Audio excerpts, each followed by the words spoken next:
All right, so one of the things I highly recommend, the way I want people to watch these DVDs, not necessarily just mine or anybody's. We all go back to history and we look at Bruce Lee's movie. We look at, Enter the Dragon. And for me, that was one of the classic movies. There's a scene in there he talks about, it's like a finger pointing to the moon.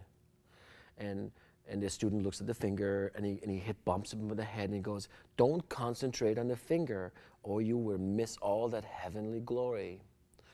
So what happens, I think, with a lot of us these days is that we see somebody take lessons and, we have this list in our head, back of our head saying, "Oh, I'm looking for these things. If they do this thing and this thing, this thing, then they're good. If they don't do this thing, oh, they're no good," right? We have this list. So we forget to accept people unconditionally. So when I watch something, I truly believe some people will teach you what to do. Some people will teach you what not to do. Either way, they're teaching you. So what happens when you look at the technique, that we do, don't judge it. Don't say, I don't like that one or that doesn't work. That doesn't mean the rest of it won't work. That doesn't mean the concept doesn't work. That the technique might not work, but the principle of it will work because the principle are natural laws. And natural laws are there, you like them or not. See, I'll give you an example of a natural law, is gravity. If I hold a pen in my hand and if I let it go, it will fall in my hand. You don't have to like that fact that it's going to fall in my hand. As a matter of fact, the pen doesn't care if you like it or not because it will fall without you knowing. So we should become more principle-based rather than technique-based.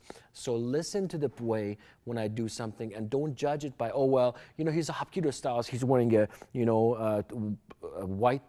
red T-shirt with a dragon. That's symbol of Kung Fu. He's not truly a Hapkido person. When you start falling in that kind of a mentality, you will miss all that heavenly glory that I might be talking about. Now, I honestly, as a teacher, tell you, I don't do 90% of what I teach. The other 10%, I'm always on it. I try my best every day, like Sensei Benny always says. Preach all the time. If you need to, use words. Be an example.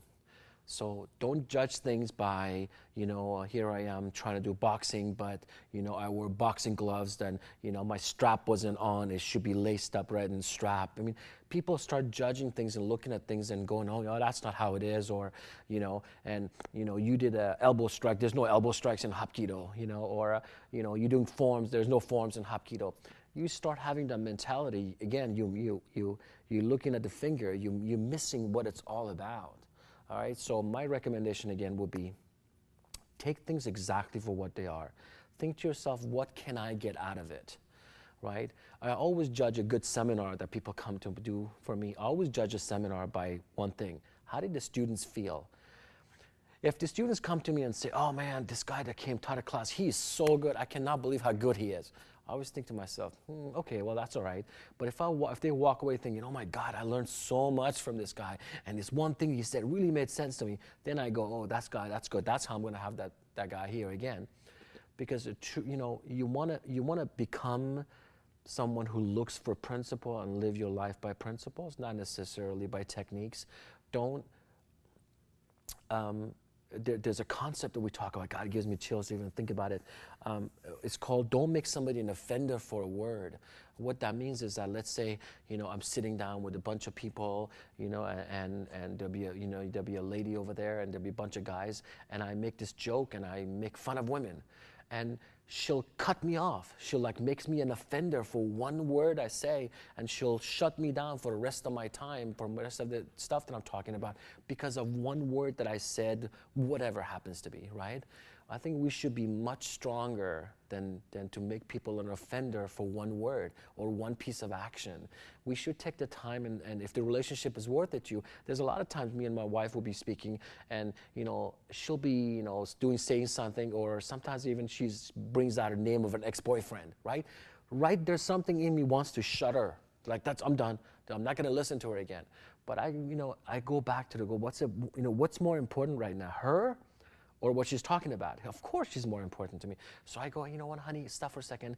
God, you said so-and-so's name, and 99.9% of the time it's like, oh, well, you know what I'm talking about, this and this, and we just get over it. but there's been so many times where I've lost some great relationships because I held someone, offender, for one word, or, you know, they did one little thing and you just, you shut them down, you know? So I think I want to be so strong and so powerful that I can let go of all that and say, you know what, I'm going to be principle-based. I'm not going to shut people down because of a one thing. So when you look at these DVDs, don't look at the type of knife I'm holding. Don't look at the uniform I'm wearing. Don't look at the way, you know, this is that, you know. Try to go, you know, I'm here. I invested my time and my money. What can I get from this?